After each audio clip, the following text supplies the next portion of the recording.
Most people do not recognize the active role and intention of conscious vital forces in their lives.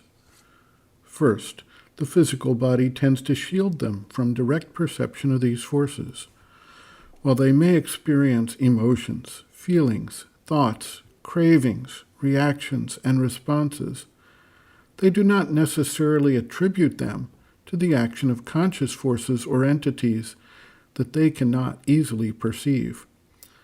Those who have the experience of conscious awareness outside the physical body, however, report interaction with these vital forces and formations.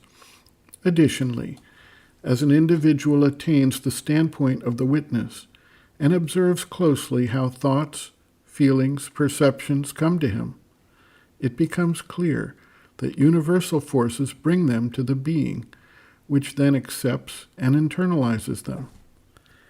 In most cases, these forces are not acting with directed conscious attention on the individual, but are simply manifesting the force that they carry generally.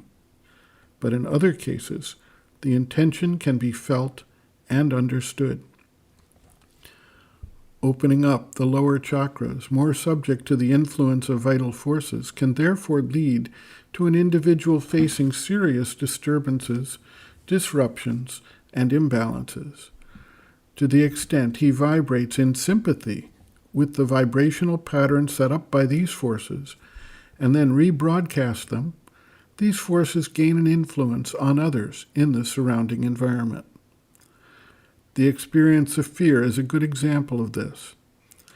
An individual recounted a confrontation where law enforcement was attempting to shut down a protest demonstration some time ago in Washington, D.C. The protesters were surrounded by police with shields, billy clubs, protective vests, and guns. A sense of great fear for safety arose within the crowd when confronted with this situation. There was a clearly communicated energy. Then something happened to change that mood. Some people took up chanting Om and brought a calming energy, which then circulated in the group and calmed the original reaction of fear. We see here how the vital forces work to raise up an energy and disseminate it. In this case, both a hostile energy that brought fear and a supportive, calming energy that brought peace. Turning our attention then to the sexual energy, the opening up of receptivity of the first chakra, which occurs with the focus on the sexual force, also opens up the being to the influence of vital forces that feed upon these energies, or that actively oppose the spiritual evolution that is taking place. Spiritual forces are active just as vital or mental forces are active, and they come to those who have tuned their focus to their action and who are openly receptive to them. The action of these higher forces, however, is very much conditioned on the overall receptivity of the being. They are unwilling to be diverted to the fulfillment of vital desires. If that is how they are being utilized by the individual, they simply withdraw until they have a clear field within which to act.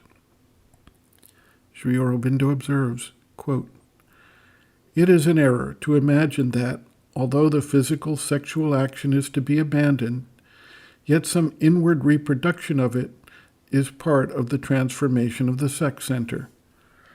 The action of the animal sex energy in nature is a device for a particular purpose in the economy of the material creation in the ignorance. But the vital excitement that accompanies it makes the most favorable opportunity and vibration in the atmosphere for the inrush of those very vital forces and beings whose whole business is to prevent the descent of the supramental light. The pleasure attached to it is a degradation and not a true form of the divine Ananda. The true divine Ananda in the physical has a different quality and movement and substance. Self-existent in its essence, its manifestation is dependent only on an inner union with the divine. You have spoken of divine love, but divine love, when it touches the physical, does not awaken the gross lower vital propensities, indulgence of them would only repel it and make it withdraw again to the heights from which it is already difficult enough to draw it down into the coarseness of the material creation, which it alone can transform. Seek the divine love through the only gate through which it will consent to enter, the gate of the psychic being, and cast away the lower vital error. End quote. Reference, Sri Aurobindo, Bases of Yoga, Chapter 4, Desire, Food, Sex, pages 71 to 72.